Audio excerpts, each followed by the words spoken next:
assainissement c'est vrai que compétence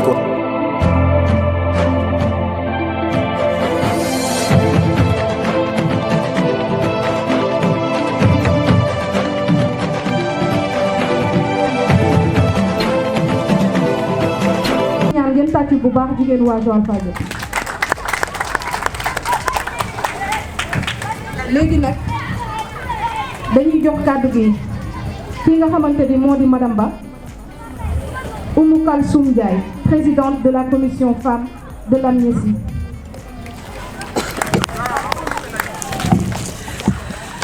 asalaamaaleykum waa Joal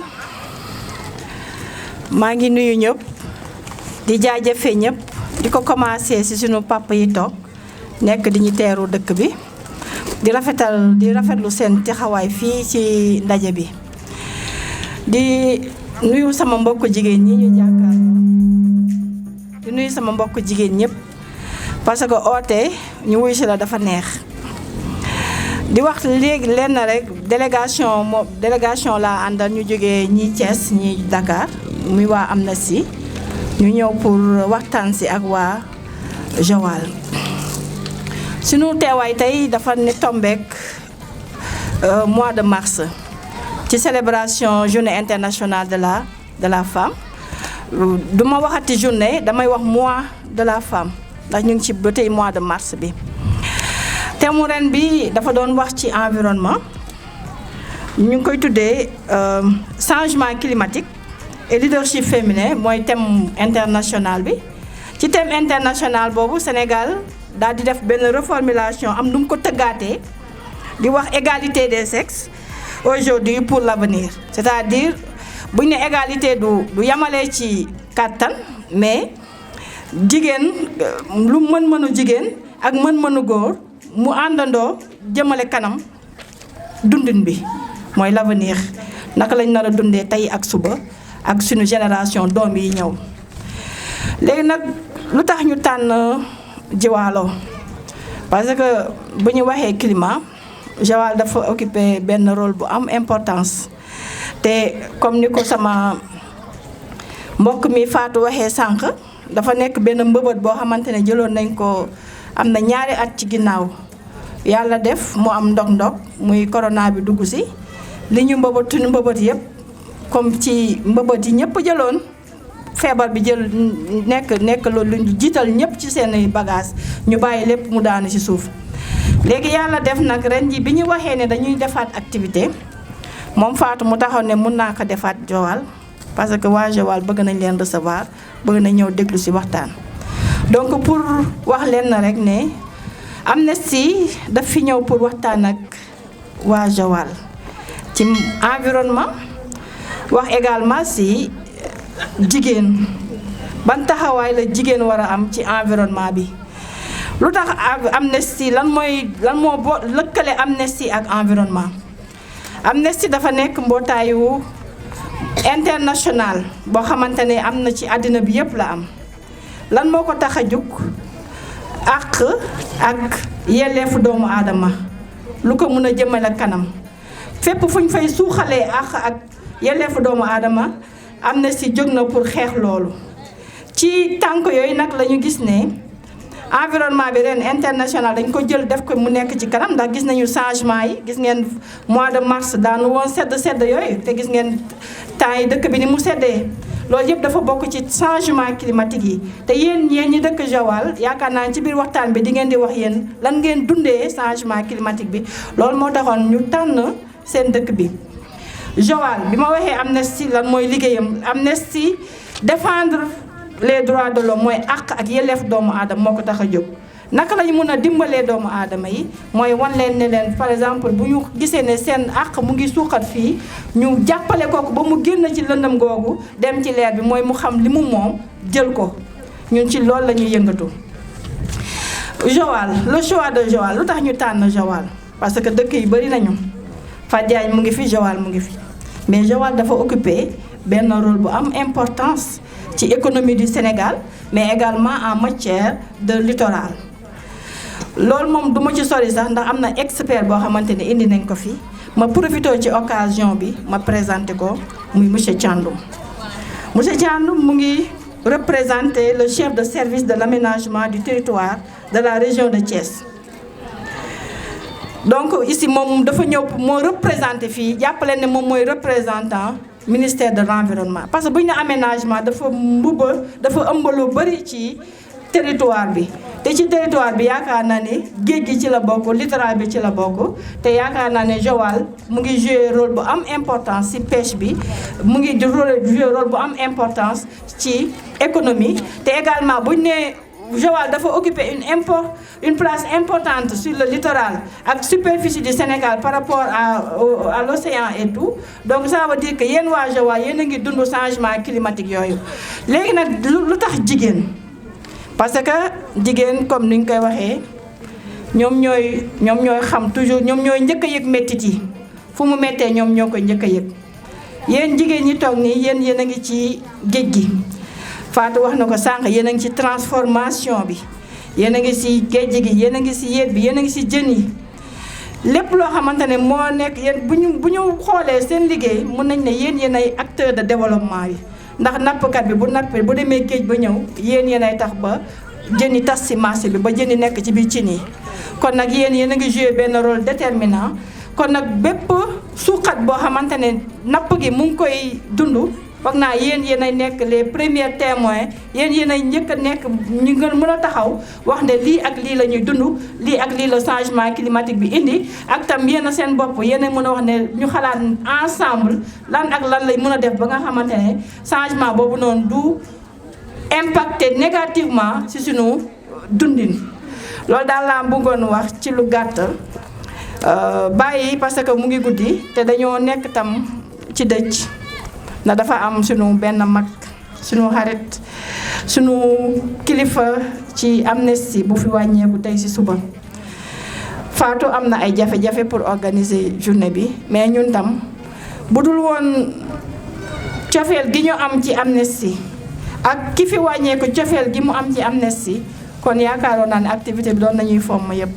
mais nag dañoo xam ne moom ci boppam yàlla jëlee na ko fi mais suñu teegaayu fii bu fi nokkal na loo xamante ne bëggoon na ko ba tax na ma doon ñaan rek suñu papa yi buñ ko mënee defal benn ñaan yàlla jéggal ko tey ci suba la wàññeeku muy soxna Rokhaya Diop moo fi wàññeeku moom moo nekk ci Amnesty ñun ñii ñëpp moo ñu tette biir Amnesty yàlla def na nag tey ci suba la wàññeeku donc ñu may ñaan rek ñu ñaanal ko yàlla xare ko àjjana wàcc yërmande ci kawam.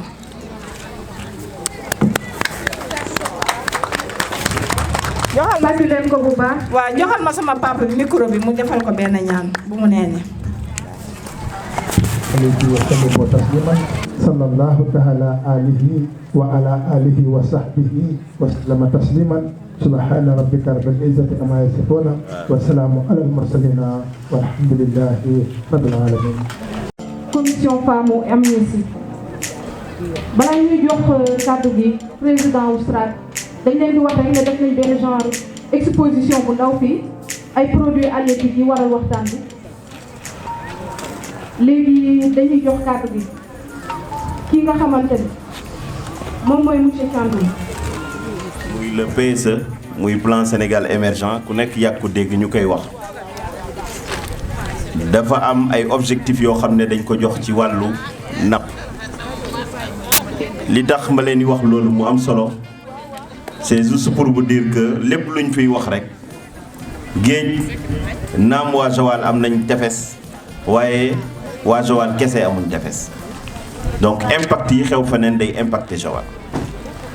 bu ñu amul vision de développement général duñu indi saafara jafara yi nga xam ne ni tey moom la waa Joal ak jigéenu Joal di confronter ci wàllu pêche bi mu leen joxee objectif ne dañu jël lépp luy napp ñu teg ko priorité de développement ci biim réew ci impact yi muy indi ci produit intérieur brut bi ci impact yi muy indi ci emploi bi ci impact bi muy indi ci protéine animale bi ci impact bi muy indi ci lépp loo xam ne ni balance commerciale la mu ne ministre bi nañ ko defal maanaam këyit goo xam ne moom la ñu dippee ñu nekk administration xam nañ ko mooy lettre de politique sectorielle maanaam tey bu ñu la faloon ministre de la pêche li ñu lay njëkk a laaj mooy fii ak bañ lay wàccee bokk yow ban gis-gis nga am ci pêche. biñ ko laajee ministre bi mu tëgg ko ci benn téereem boo xam ne mu ngi ko daté 2016 2023 ñetti tànk la ci xàll bi nga xam ne si la njëkk mooy daf ne lépp luy ressource halieutique nañ ko gérer de manière durable moo durable boobu dafa am solo te dinaa si ñëwaat après. beneen bi mooy nañu développer aquaculture ku nekk dégg na aquaculture parce que bu fekkee géej gi amatul jën te yàlla mun na def tey jën pratiquement dañ koy napp boo xam ne duñ ko nappeeti si géej maanaam ci ay mbalka lañ koy def mu mën a indi ay jën. beneen bi mooy nañu promouvoir la valorisation de la production halieutique maanaam tey suñu jigéen ñee nga xam ne léegi ñu tegal ci table bi muy ressource halieutique ñu transformer ko tey ba mu mën a toog nii ñu mën ko jaay mu ne loolu tamit nañ ko gën a développer ci biir réew mi. donc boo seetloo rien que si ñetti tànk yooyu li nga xam ne moo fi nekk tey si jotaay lettre politique sectorielle bu ministre de la pêche bokk na ci li nga xam ne nii inscrit nañ ko ci. donc mooy durabilité de l'activité promotion aussi n'est-ce pas des ressources. Sénégal nag yàlla dafa def wax naa ko sànq ñu am géeju Sénégal bi mu ngi toll ci 718 kilomètres 718 kilomètres yoo xam ne mu nga jàppee Ndar àgg ba Ziguinchor ci géeju Sénégal boobu tey li muy toll yépp bu ñu jëlee superficie bi ci biir géej gi xam nga suuf si dañuy daggal waa Sénégal ne fii la seen frontière yem waaye géej gi tamit dañu daggal ndox moo xam ne dañ naan fii mooy suñu frontière loolu mu ngi toll ci 198 000 kilomètres Sénégal suuf si mu ngi toll ci 196 000 kilomètres maanaam li ñu am ci suuf si loolu la ñu am ci géej gi looloo waral ngay dégg accord de pêche yi ngay dégg ñu mën a autoriser ay nit ñu mën a napp ci suñu biir géej gi nga xam ne dañ ko boole ci Sénégal looloo waral tey pétrole beeg gaz bi nga xam ne ñu ngi koy dégg ñu mën ko localiser ne ci biir Sénégal la bokk. at yooyu nag tey dafa dem ba richesse bu bëree bëri da ci nekk maanaam li ñuy wax biodiversité ci suñu langage maanaam mooy xeetu dund yi nga xam ne nii seetlu nañ ko ci biir géej te liy dund ci biir géej moo ëpp liy dund ci kaw suuf li nekk ci biir géej moo ëpp liy dox ci kaw suuf loolu indi tey ba suñu femmes yi ak suñu communauté yi mun naa jël lu ci mel ni lébu laa sànq wax naa ko muy napp bi dafa nekk loo xam ne mooy suñu métier man samay maam dañuy napp sama papa da doon napp donc savoir faire boobu nga xam ne dañ ko am ay at ay nit am ko di ci liggéey di ci dundal di ci jàngal seeni doom ndaxte jaay bii nga gis ne suñu famille yi moom la ñuy def am na ñoo xam ne tey moom la ñu yoree kër yi loolu dafa dem ba tey dañu seetlu ne pratiquement jigéen ñi dañ cee am benn part bu am solo responsabilité bu rëy la jigéen bi la ñu remarqué ñun ci suñuy étude ne nappu Sénégal bu doxee naam jigéen ñi demuñu géej waaye bu jën bi jógee géej liñ ciy liggéey dafa amal solo waa Sénégal ba tax na tey bu ñu seetloo ñu gis ne jigéen bokk na ci li ñu gën a marginaliser ci activité wu pêche jafe-jafe yi li mu gën a taree ci ñoom la gën a tare te 70% protéine animale bi ñuy am di ko dund chaque jour bu fekkee ñu ngi lekk lu ci bëri ci transformation wu jigéen ñi la jóge te bu fekkee ne Sénégal aussi population wu Sénégal jigéen ñi ñoo ci ëpp doole war nañ mun a xalaat ban place lañ war a tegal jigéen ñi tey looloo waral seen activité bi ngeen di def thématique bi madame Ba wax na ko sànq environnement si ngeen di liggéey si ngeen di dund Sénégal connecté wu ci àdduna bi yëpp jant bi nekk fii tiim ñu mooy tiim waa àdduna bi yëpp benn jant kese moo am nga dem France wala nga dem États-Unis fépp benn jant bi impact yi muy am ci biir géej gi impact yooyu lay am feneen nam fay amee impact noonu lay indilee catastrophe pratiquement ñii di dem si géej gi. ci loolu moo tax étude ñu def ko ci àdduna bi yépp pour xool tey ñiy dund ci géej nan lañ toll ak naka la ñuy dundee. étude boobu wane ne bu ñu jëlee géej rek ñu jël àdduna bi maanaam terre bi sama mbokk géographie xam nañ li may wax dañ ne bu fekkoon ne suuf si ñu teg suñu tànk tey buñ ko doon xàll si ñetti pàcc yëpp ndox la maanaam les 3/4 de la superficie terrestre yëpp ndox la ñun fi ñu dox nii donc mun nañ wax ci benn quart la mais ci benn quart boobu si la désert bi nekk ci benn quart boobu si la montagne yi nekk si benn quart boobu si la lac yi nekk donc muy wane ne fu ñuy dund actuellement fu ndaw la mun naa wax sax benn pepp suuf la pratiquement si boo tëboon suuf si sa biir loxo. ñu seetlu tamit ne ci àdduna bi yëpp 3 milliards de personnes ñu ngi dund ci napp 3 milliards de personnes sur 7 milliards yi nekk ci àdduna bi maanaam 7 milliards u nit moo am 3 milliards yëpp ñu ngi dundee napp. ñu ngi toll si 3000 milliards de dollars maanaam wàllu napp ci àdduna bi ñu xayma xaalis bi ñuy génnee Sénégal génne ko Mali génne ko Burkina génne ko France génne ko Arabie Saoudite génne ko Chine lépp mu ngi toll ci 3000 milliards de dollars moom la napp bi di génne. ñu xool ne espèces yi ma waxoon sànq rien que espèces yi ñu compté maanaam ñaata xeetu jën ñooy dund ci biir géej gi compté nañ ci lu mu dee plus de 200 000 espèces. ñu seetlu tamit ne tey gaz carbonique bi nga xam ne ñu ngi koy produire maanaam suñu usines yi saxaar yi ñuy sànni wala ngay lakk saxaar siy jóg 30% wu gaz carbonique bi tey géej gi moo ñu koy naanal di ñu ko transformel di ñu jox oxygène. ñu seetlu tamit ne tey 200 millions de personnes dañ leen employé directement ou indirectement par la pêche maritime maanaam mooy ñiy dem ci biir géej. situation yooyu yëpp nag buñ ko dajalee ba xool ko bu ñu ñëwee suñu biir réew biir Sénégal parce que sànq maa ngi nekkoon ci lecture générale ci pêche ci àdduna bi ni mu toogee ñu seetlu ne biir Sénégal région de Thiès mooy première région bu pêche bu Sénégal région de Thiès mooy première région bu pêche bu Sénégal te bu ñu waxee région de Thiès département de Mbour moom dong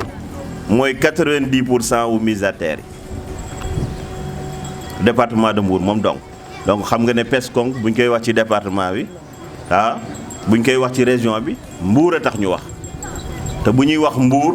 quai de pêche yi nga xam ne gis nañ ko fi moom moo tax ñuy wax lu ci mel ni Joal Fadiouth lu ci mel ni Mbour lu ci mel ni Pointe Sarène ak lu ci mel ni Ngaparou.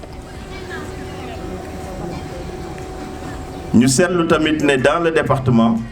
tey département de Mbour rek bu ñu xooloon li ñuy génne ci pêche ci Sénégal yépp 40% moom lay génne 40,7%. donc gi xam ngeen ne département bi bu ñuy wax pêche bu war a waxtaan ci pêche fii lañ ko war a waxtaanee donc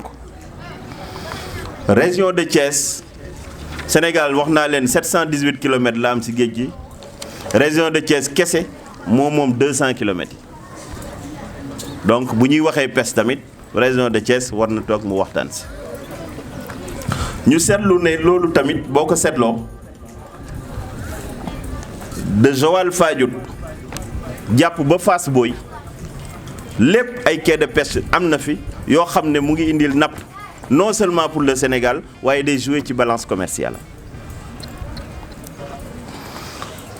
tey c'est vrai au niveau du département amaan na beneen quai de pêche boo xam ne mënoon nañ ko ci boole mooy bi nekk Popenguine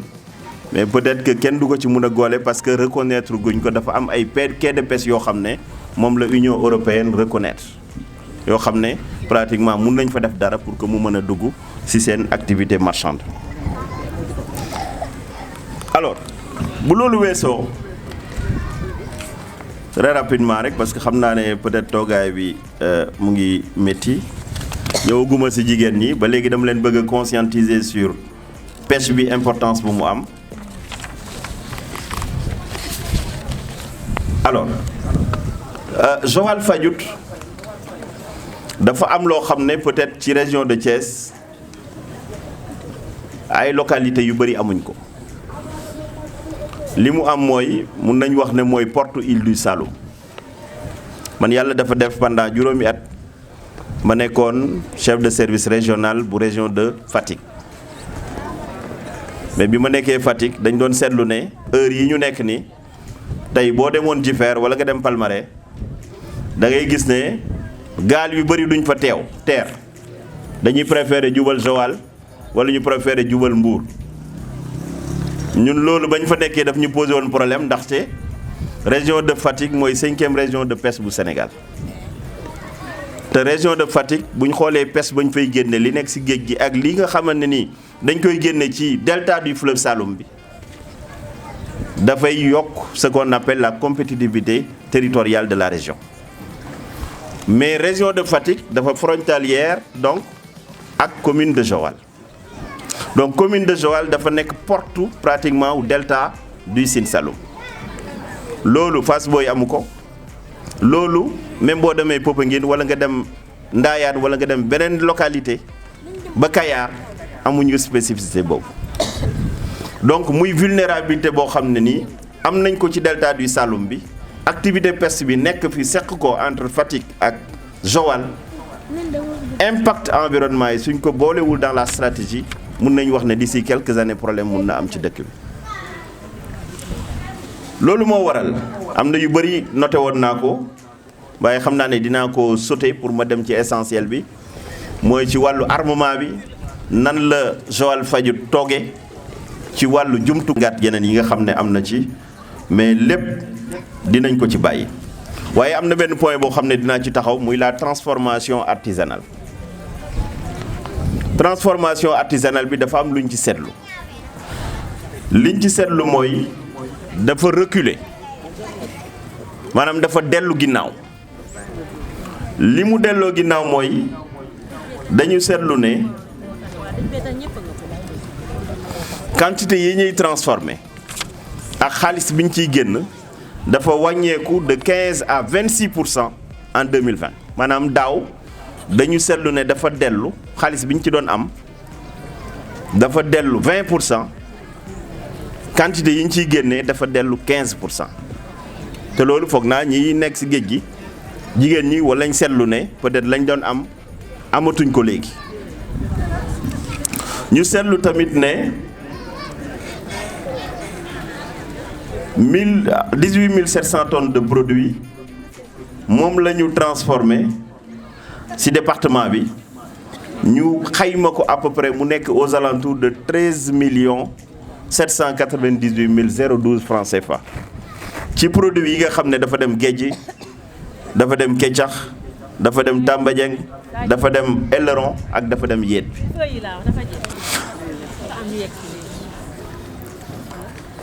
alors li ñu xool ci loolu mooy que ne tey bu ñu jëlee rien que keccax bi rek exemple dama ci jënd benn produit rek ñu xool ni mu régressé ci at yi nga xam ne nii seetlu nañ ko keccax bi pratiquement 9825 tonnes de keccax bëgg Sénégal mel fii ak ñaar fukki at ak juróom téere boobu mu ngi tudd le plan national d'aménagement et de développement territorial à l'horizon 2035 téere boobu moo def photographie wu Sénégal yépp ne géej gi ndox mi nan lay yokkee nan lay wàññeekoo ne nit ñi nan la ñuy yokkee nan la ñuy wàññeekoo sécheresse bi nan lay duggee nan lay wàññeekoo taw bi nan lay yokkee nan lay wàññeekoo koom-koom bi nekk ci biir Sénégal nan lay yokkee nan lay wàññeekoo bi ñu ñëwee ci secteur u pêche jafe-jafe yii lañ ci gën a gis au-delà li ma leen waxal sànq parce que li ma leen waxal sànq pratiquement impact yi am ci àdduna bi yëpp moo indi loolu ci wàllu jafe-jafe bi nga xam ne moo ngeen koy def mais li ñu seetlu ñun ci suñuy études yi nga xam ne def nañ ko ci wàllu secteur u pêche bi mooy surexploitation surexploitation nag xaw ma naka lañ koy waxatee ci maanaam exploitation mooy napp bu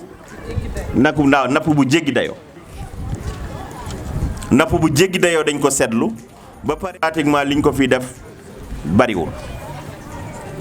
parce que repos biologique mooy permettre jën yu ndaw yi ñu permettre leen ñu mën a màgg pour que nga mën koo jàpp suba mu mën a indil ak farñeent. ñu seetlu tamit ne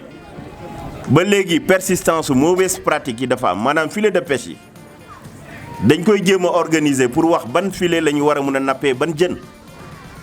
mais li ñu seetlu ci dëkk yi nga xam ne dañ fay nappee persistance mauvaise pratique yi ba léegi mu ngi fa. li ñu seetlu mooy chambre froide yi aussi bëriwul maanaam bu jën tuuroo du ñu am sax fu ñu ko mun a denc pour que ñu mën ko mun a jaay fii ak ay fan. li ñu seetlu tamit ci jafe-jafe mooy unité de conservation yi et de transformation yi tamit dafa doyul. li ñu seetlu mooy matériel bi cher na te loolu foog naa ñu bari xam nañ ko yéen jigéen ñi nga xam ne yéen a yëngu ci yëf yi waaye tamit li tax bi jën bi raar mooy que ne dafa am ay bateau yoo xam ne ci accord de pêche yi dañ leen di bàyyi ñuy dugg ci suñu géej di napp loo xam ne nii kenn santu leen ñu napp ko. foog naa ku nekk ci yéen gis na ay bateau yoo xam ne bu duggee ci biir géej gi day taxaw ba bateau usine la maanaam bateau boo xam ne day taxaw ñu napp léegi ñu def sardine bi léegi sur place. xam nga loolu suñu réew yi nga xam ne seen loxo jotul seen ginnaaw amuñu jumtukaay pour mën a contrôler li ñuy jëlee suñu géej gi parce que bu ñu fa jëlee lépp rek dañuy indil impact pratiquement ci li ñuy seetlu. ñu seetlu tamit ne géej gi wóorul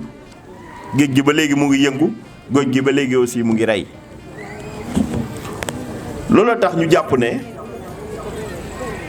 war a AMP yi ñu gën ko yokk parce que aire marine protégée yi mooy permettre à ce que au moins ñu mën di protéger yenn zones yi permettre jën yi ñu màgg pour que mu mën a indi dara ci biir koom-koom bi. beneen bi mooy comme GIE yaa ngi fi toog repos biologique bi góor ñi sax jaadu woon na aussi ñu boole leen ci yëf yi ñu bokk ci bu baax a baax rek mun na indil benn impact pratiquement plus tard.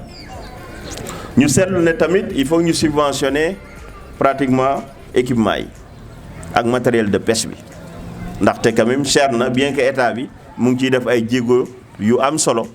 fële ci Yoff wala fële ci Soumbédioune ku nekk seetlu na ne suñu mbokk lébu yi ñu ngi am ay financement mu permettre leen teen ñu mun a am ay pirogue en verre yoo xam ne dina leen permettre à ce que ñu dem en toute sécurité ci biir géej gi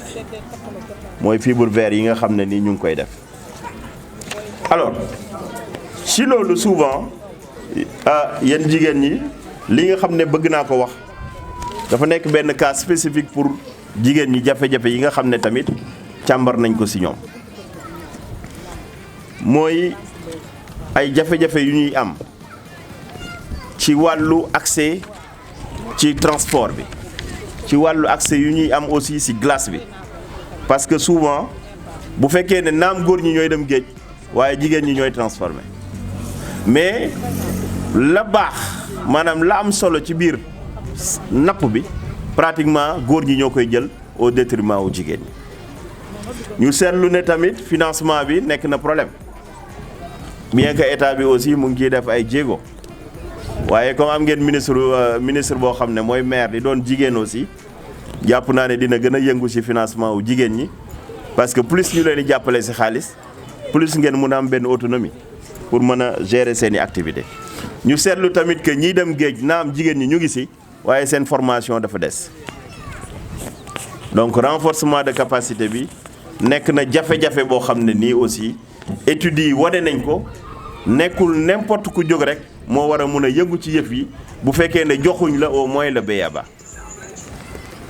ñu seetlu tamit que ne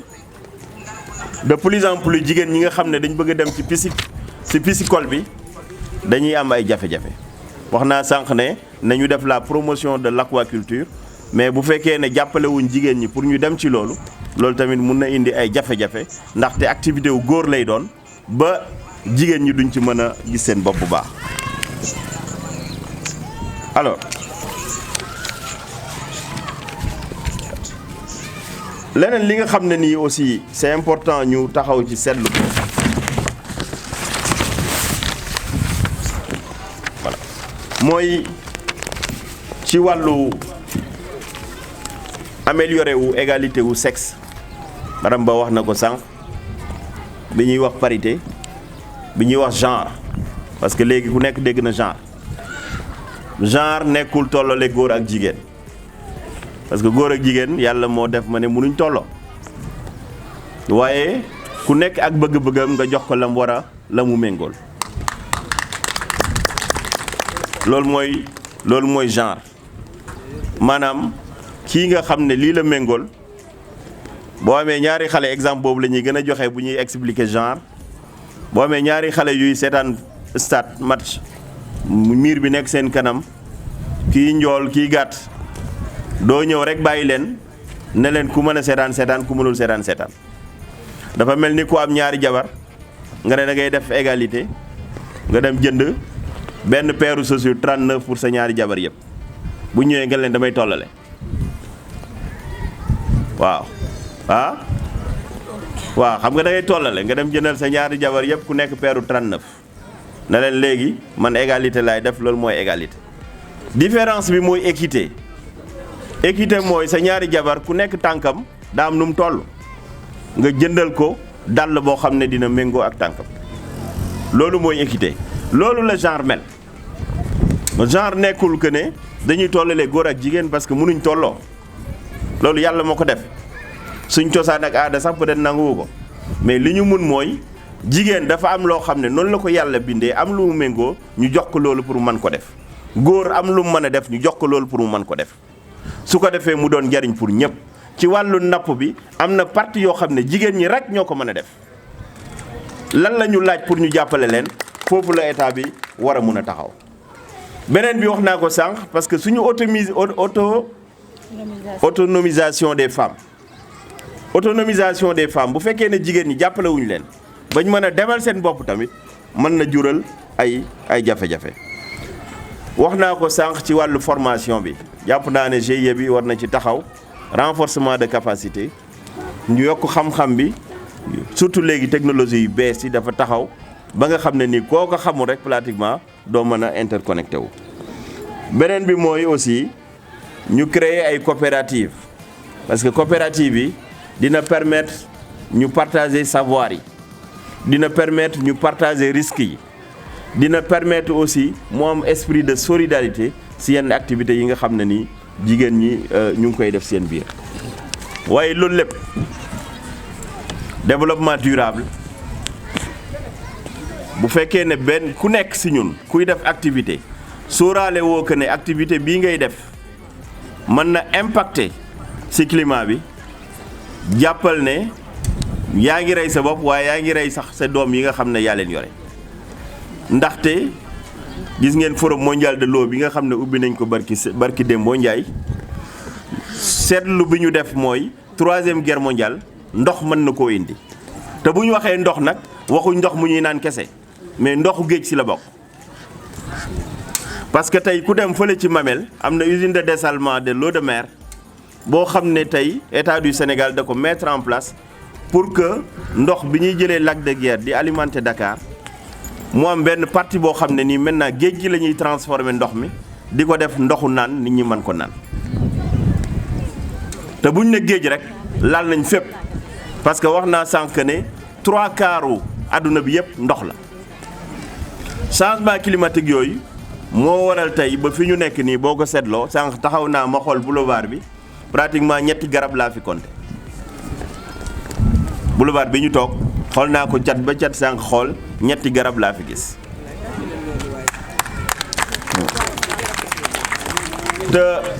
te changement climatique boobu moo waral de plus en plus tey ndoxu géej gi mu ngi commencé di yokk à hauteur de 0,2 mètres par an maanaam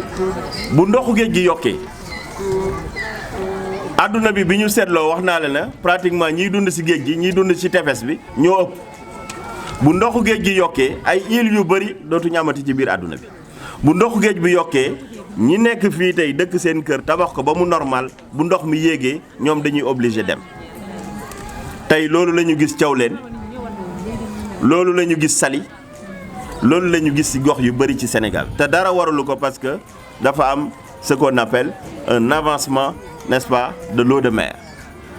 li ñu seetlu mooy aussi trait de côte bi mu ngi commencé di rétrécir loolu foog naa mag ñi xam nañ li may wax place fa mu nekkoon ba nga nekkee xale ak place fi mu nekk tey am na différence góor gi nee na ma bu mag a mag te li tax mu am différence dara waralu ko lu mooy glace yi nga xam ne nii dañ ko am au niveau des pôles ñoo commencé di fondre maanaam xam nga boo jëlee àdduna bi ci pôles yi glace la glace boobu nag ndox mu neex la mais bu température terre bi augmenté wu un peu glace yooyu dañuy fondre bu glace yooyu fondre forcément day impacté ci biir géej gi impacté boobu muy tax day yokk ginnax yi parce que géej gi yëpp dañ connecté interconnecté wu un peu partout dans le monde loolu moo tax ba ne géej gi di avancé sur les terres. activité wu pêche bi wax naa ko sànq dafa contribuer ci alimentation sécurité alimentaire u Sénégal dafa contribuer ci produit intérieur brut bu Sénégal dafa contribuer ci balance commerciale bu Sénégal dafa contribuer ci emploi yi nga xam ne nii mu ngi koy jox pratiquement sénégalais yi ci PIB bi rek pêche bi mu ngi ciy contribuer à hauteur de 3,2% ci produit intérieur brut yi nga xam ne ñu ngi koy jëlee ci réew mi yëpp. donc loolu am na solo te jigéen ñi yéen a ngi ci yëngu bu baax a baax li ñu war a mun a def gën leen yaatal li góor gi li nga xam ne moom la état bi war a mun a def mooy li ngeen soxla ci moyen ñu jox leen ko jàppale leen former leen jox leen financement bi seen activité aussi looy def nga xam ne li ngay def yaa ngi koy def mais dafa am impact ci jaww ji nga xam ne ñun ñëpp ñoo ko bokk. vraiment pour ne pas que ma guddal xam naa ci question yi ci lay échange bi di gën a amee solo loolu rek laa bëggoon a wax un peu pour introduire joxe micro bi après bu ma ñëwaatee peut-être après ñu gën a développer ci yeneen détails yi jërë ngeen jëf.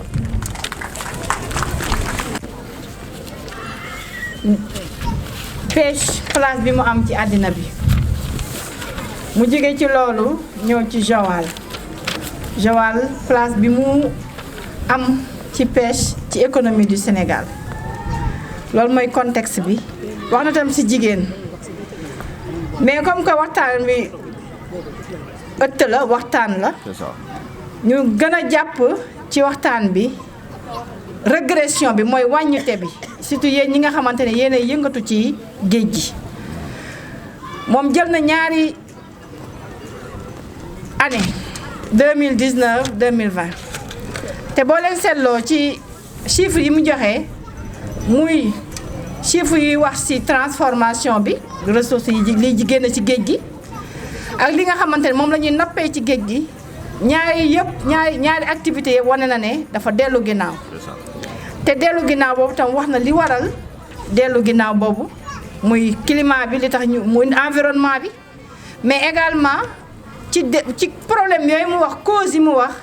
wax na tam ay solution ci solution yi mu wax na naka lañ mën a def ba changer réorienter ni ñu utiliser lu mel ni aquaculture n'est-ce pas wax na tam ne jigéen ñi dañoo soxla formation wax na tam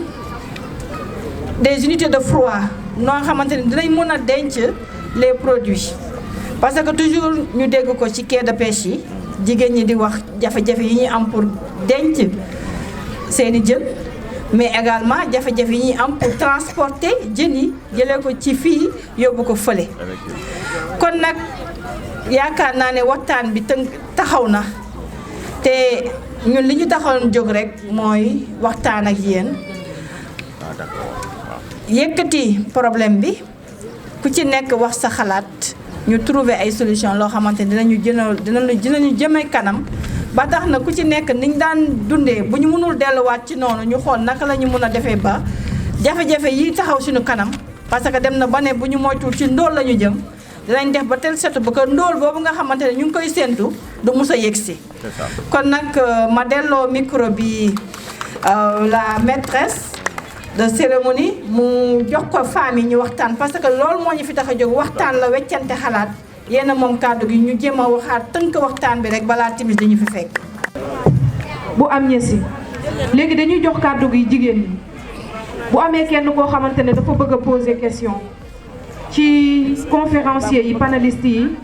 liñ fi wax léegi bu amee ku ci bëgg a poser question rek ñu jox ko kàddu gi.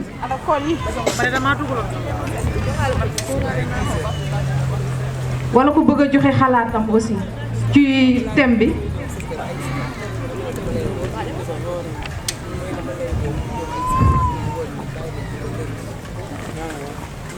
ñuy fàttali rek le thème bi mooy l'exploitation des ressources halieutiques, impact sur l'environnement et la vie sociale de la. ñu yeeñu ci li nga xamante ne xamuñ ko woon ci wàllu jéeri ji ak wàllu géej gi ñu ngi leen ci ñaanal yàlla tamit yàlla leen ci yàlla saxal te yokku leen ci bu baax a baax ndax loolu na woon na lu ñu suñu soxla loolu soxla woon nañ ko lool ku ñu yee ci wàllu géej gi ba ñu mën a xam naka la ñuy def ba développer pour mën a dimbale suñu soxna yi mën a dimbale suñu njaboot te loolu moom ngeen ñuy xamal moom ngeen ñuy jàngal tey te moom loolu la ñuy fas yéene jëfandikoo tamit pour ëllëg ñu mën a dimbale suñu soxna yi nga xamante ne fajar lu mu teel boo demee ci mbedd mi fekk la ñuy dem tefes ñii di yenu ay pañe ñii di lakk ay jën vraiment ba femme Joal Fadiouth ay jigéen lañ yoo xamante ne vraiment ay modèle lañu daal ci liggéey daal modèle lañu ci liggéey daal waaw. ba tax na Fatou boo organisé lii ak yaag femme Joal Fadiouth yëpp woo kilifa yi vraiment sama wax du ci bari mais dañ leen di ñaanal yàlla tamit ngeen gën a góorgóorlu te gën a jàppante ak ñii ndax ñii day bu ngeen leen toppee te jàpp leen fu ngeen bëgg Joal yegg dinañ ko fa yeggale bu soobee yàlla ngeen baal ma ak wasalaam. jërëjëf Papa monsieur Badou Ndiaye léegi dañuy jox kàddu bi ki nga xamante ne. waa Joal Fadiouth maa ngi leen di nuyu ku ci ne sa tur ak sa sant di leen jox seen wàccuwaay seen yéeguwaay di jël nuyoo bi teg ko ci soxna Fatou Diagne mii nga xam ne la brave dame ma bëgg ngeen tàcc ko bu baax a baax ci forte mobilisation bii mu def fii tey ci Joal andi waa Amnesty International ñi nga xam ne ci droit de l'homme la ñuy yëngatu le professeur monsieur Daouda Thiandoum def panel bi ak soxna Oumou Kalsom Ndiaye mi nga xam ne Amnesty la nekk ànd ak ñoom Ndéla ñoom Fatou ak ñoom Yacine ñu ñëw nag fii ci Joal ñëw andi seen contribution ci li nga xam ne ci secteur bi nga xam ne moom ngeen di dund muy secteur halieutique ci wax ni ngeen koy dundee sur l'impact sur l'environnement de la vie sociale de la femme. bu ñu waxee femme nag wax mois de mars la sax wax femme te jigéen ñu jàmbaaree fi toog may nuyu de passage suñu papa yi nga xam ni ñu ngi fii toog fii macha allah sama papa jee jël kàddu yu rafet am solo yow soxna si mujjee daaneel ci yow laay ñëw. yow laa gëm parce que dañuy wax financement bés bu ne bu ngeen amee financement banque yi ngeen di liggéeyal ndax intérêt bu ñu la lebalee 100000 nga war a fay 125000 jàppal ne 25000 yooyu waa banque ba nga koy liggéeyal waaw ndax boo jëndee sa jël amoo ci bénéfice lan ngay fayee ci fitna doo ngay nekk ñun ñii dañuy dal ñun ñi nga xam ne ñu ngi fële de l'autre côté nga jël sa financement 126 sa 25000 dem jënd benn produit mënoo ci am bénéfice comme moom ngay liggéeyal. ñu ñëw ci beneen aspect bi financement yi duñ ko def ci li ngeen di transformé dëgg de dañ naan Oumou Kalsom de layale na ma doomam jee 100 millions de financé lañ ma au lieu que ma dem jëndi dambay keccax mbaa ma dem lakki ko damay jël di ut ngóora jël xaas ba dem yóbbul ko ca Oumou pour bëgg ab tur wala dara loolu ñu wàññi ko sama bopp laa koy commencé ko ci ñii nga xam ne ñooy délégation bi àndal ñu wàññi tuuti xew yi ak loolu gën a takku xam ne jigéeni Sénégal jàmbaar lañu ku ne xam na ni bateau de pêche yaa ngi rey Sénégal parce que pêche bi secteur halieutique monsieur Thiandoum dañ lay yóbbu la yow mi nekk aménagement territoire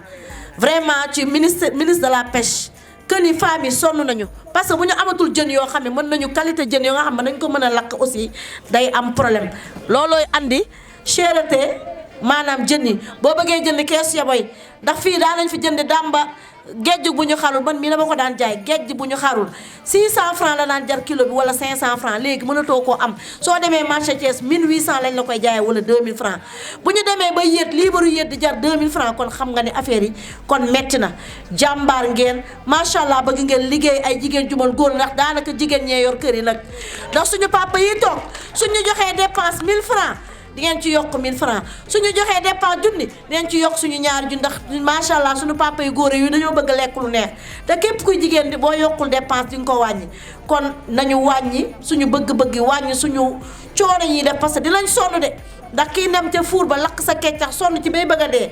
jaay ko yóbbu ca njaboot nga mais buñ ko jëlaatee di ko financé ci loo xam ni affaire u àdduna tamit amul sens kon vraiment jigéen ñi dañuy liggéey ci at mi bu ngeen ko xaymaa ay millions ngeen di liggéey benn bés ñëw ñu yàq ko man ci sensibilisation boobu laa leen wax ñu bàyyi yàq bi bàyyi wàññi xew yi mënta ñàkk mais ñu wàññi yàq bi ay jàmbaar ngeen vraiment Tata Fatou encore une fois toutes mes félicitations et merci à Amnesty National merci à monsieur Thiandoum vraiment ci panel ci contribution yi am solo yi merci beaucoup. xew yi daanaka lu ci bëree bëri ci jigéen ñi li leen tardé loolu la ndax dañ ciy gis jigéen koo xam ne am na pësteef lool teel a xëy liggéey la mu war a liggéey la mu war a def lépp mu cay xëy waaye benn bés lay xëy rek def ca loo xam ne bu xëyee ay bor da ko cay fekk kon avancement kañ lay am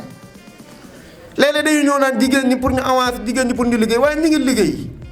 fañ koy dugal moo amul njariñ ñi ngi liggéey bu baax a baax waaye fañ koy dugal moo amul njariñ kon góorgóorlu ba def lu am njariñ ci sa la ngay liggéey loolu bokk na ci jaamu yàlla waaye xëy nekk ci liggéey bu am solo da ci dang-dang ba benn bés nga yàq ko ci lu amul solo loolu moom moo ta wattu nekk bu baax a baax kon yàlla leen yàlla dimbale ñun ñëpp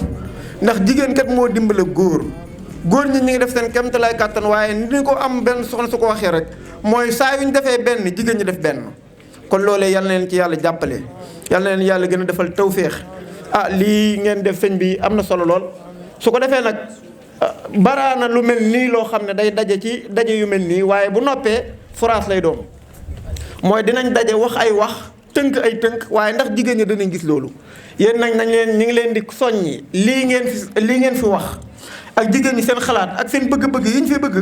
na ngeen leen ci dimbale ba bu ëllëgee bu ñu waxatee ne ñooñu ñoo fi ñëwaat kat ñëpp gën a sawar ci teew fi waaye su fekkee ne da ngeen wax rek ba noppi wëlbatiku ngeen dem dëggaatuñ leen ba jamono dellusiwaat ñu ne lu mel noonu lañ fi defaat kat mel na ne duñ ci sawar kon yéen it fa kàddu gi war a egg def leen seen kéemtalaay kàttan ba kàddu gi egg foofu ba bu ëllëgee boo leen taxawatee bëgg fee ñëw ñu mën cee sawar yàlla leen ci yàlla jàppale bu baax a baax yéen it ngeen xam ne ñii dañoo jóg pour dimbali leen ñoom it dinañ def seen kéemtalaay kàttan ba kàddu gi egg fa mu war a egg bu ko defee bu loolu amee rek seen jaan wàcc na li ci def mooy yéene ji ngeen ci am ak yaakaar ji ngeen ci am yàlla na ko yàlla mottali wasalaamaaleykum wa rahmatullahi taala wa barakatuh bismillahi rahmani rahim alhamdulilahi rabbil alamin arrahmani rahim maliki yawmi din iyyaka na'budu wa iyyaka nasta'in ihdina siratal mustaqima siratal ladhina an'amta alayhim ghayril maghdubi alayhim waladdallin allahumma salli ala sayyidina muhammadin salatan tunajjina biha min jamil ahwali wal afat wa taqdi lana biha jamil hajat wa tahhiruna biha min jami siyat wa tarfa'una biha indaka ahla darajat wa tuballighuna bi aqsal ghayat min jamil khairat fil hayati wa ba'da al mawt subhana rabbika rabbil izzati amma yasifun wa salamun ala al mursalin walhamdulillahi rabbil alamin